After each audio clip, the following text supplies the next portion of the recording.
Okay, so today I want to talk about masking and congruence.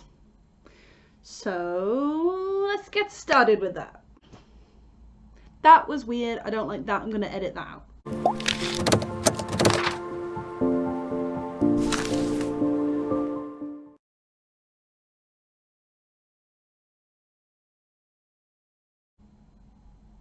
So, what is masking? What is congruence? Why are they related?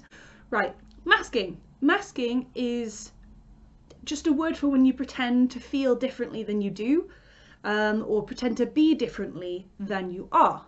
So, for example, if you are feeling stressed out in an interview and you pretend that you're confident and happy and smiley and bubbly and that everything's okay, you are masking.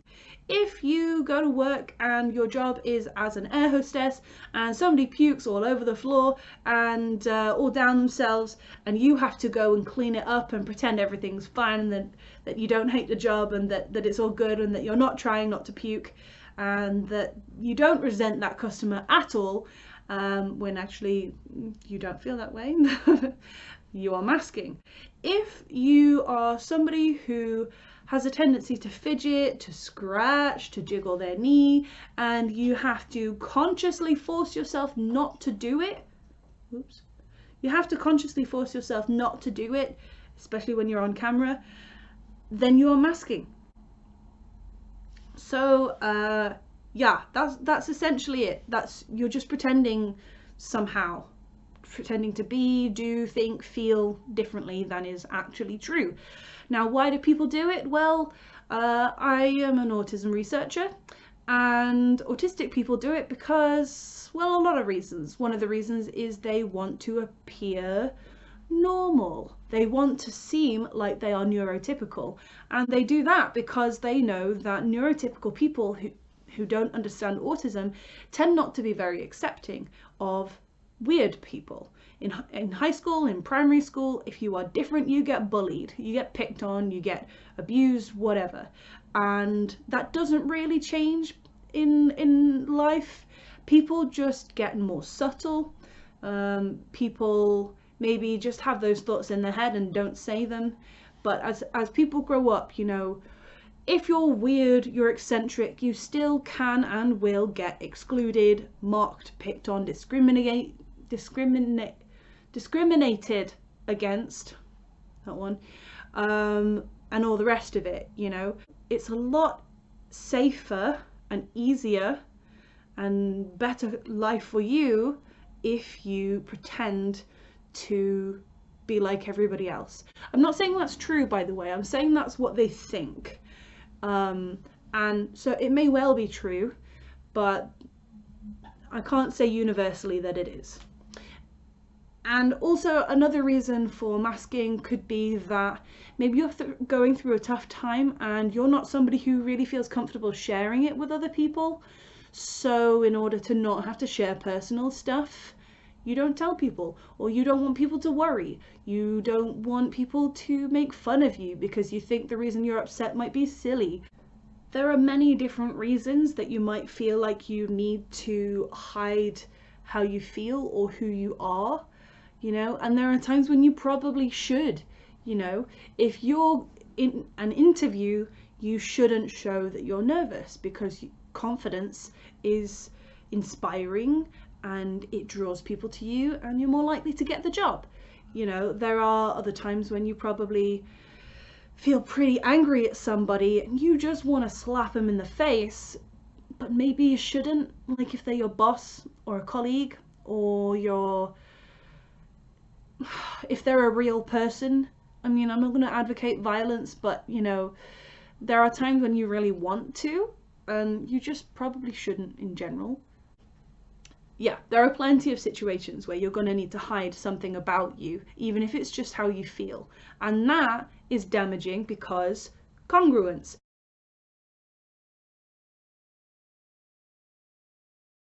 Congruence is the idea that you're being your true self, that you're showing your true feelings, or not showing, but you're acting in line with your feelings, in line with who you are, in line with your values.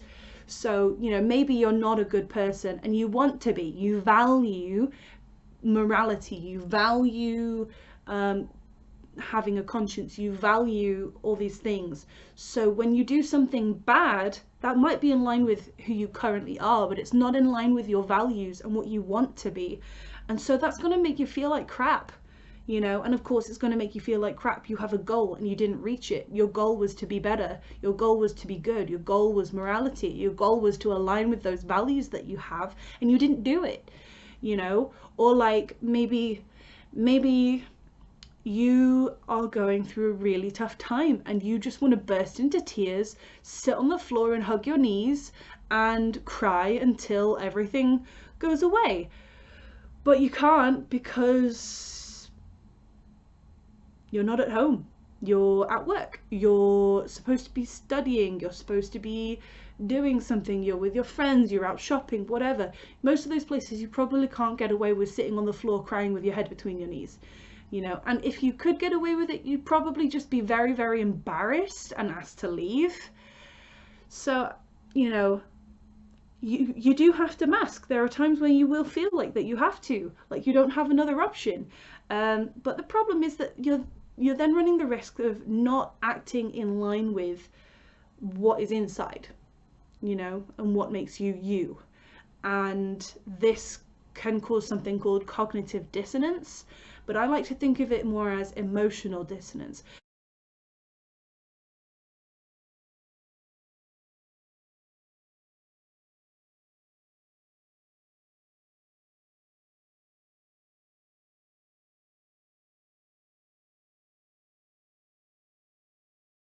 Cognitive is about your thinking, whereas emotional dissonance, which is what I want to call it, is obviously about how you feel. And for me, emotional dissonance is something that I struggle with, because I mask. I mask a lot, and I mask to the point that it's probably not helping me, because maybe if I showed how I felt, then the people who care about me could help. But I'm not good at that, so I'm trying to get better.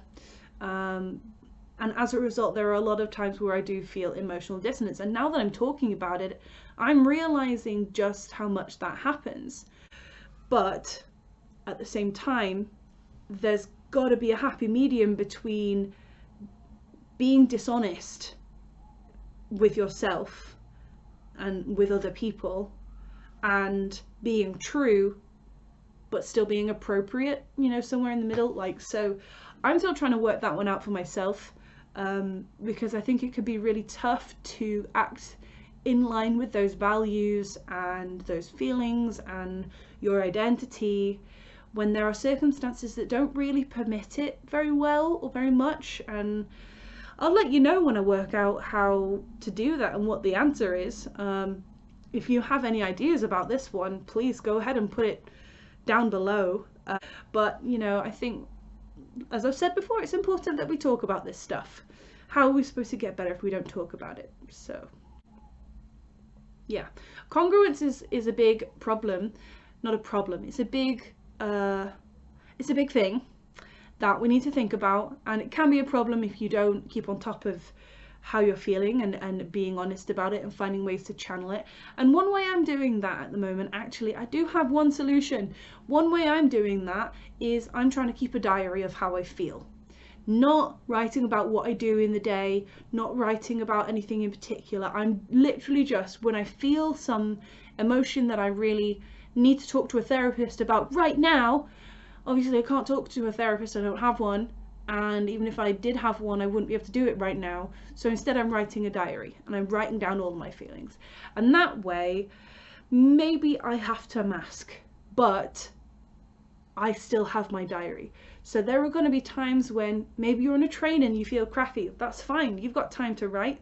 You can write it in your phone, you know. So for me, that's working. I'm able to be congruent by putting my feelings to paper and expressing it and being honest on paper, but it doesn't have to affect my life. It doesn't have to change what I'm doing, what my plans are. It doesn't have to change the physical place that I'm in, like I don't have to leave or something, you know. So just think about ways that you can try to do it on a personal basis. And if that means keeping a diary that sounds really lame, then do it, because it's important for your mental health, and it's gonna make you feel better. It won't make you feel better in the moment a lot of the time, I'll be honest. You know, when I'm writing those diary entries, I feel pretty crappy because that's why I'm writing, you know. But when I finish writing it, it kind of gives me permission to stop thinking about it. You know, I've talked about overthinking before, and for me, if I can write it down on a piece of paper and it's in my diary, I know it's not going to go anywhere. I'm not going to forget about it. So I can just put it in there and put it down and walk away, and I'm done. And I can think about it another time when I read that diary entry. You know, I don't know, something about it gives me closure. I don't know. So anyway, that is congruence, and that is masking. I hope that this was useful to you. Please keep in mind that there is a lot of emotional burden and emotional labor that can come with congruence. It's not easy, and it's difficult to do it in an appropriate way. Please also keep in mind that, you know, people do mask, so maybe you can't tell that they're disabled. So how about we just be nice, because we don't know who is masking and hiding their feelings from us, and hiding their values, and hiding whatever else, you know. So how about we just be nice to each other? So thanks for watching. I hope this was useful to you, or at least interesting. Please let me know if you have any suggestions for future videos. If you like this video, please leave a comment down below, subscribe, hit that bell, you know the drill. I'm gonna wrap it up there. Managed to keep this shorter than usual, so thanks a bunch, bye!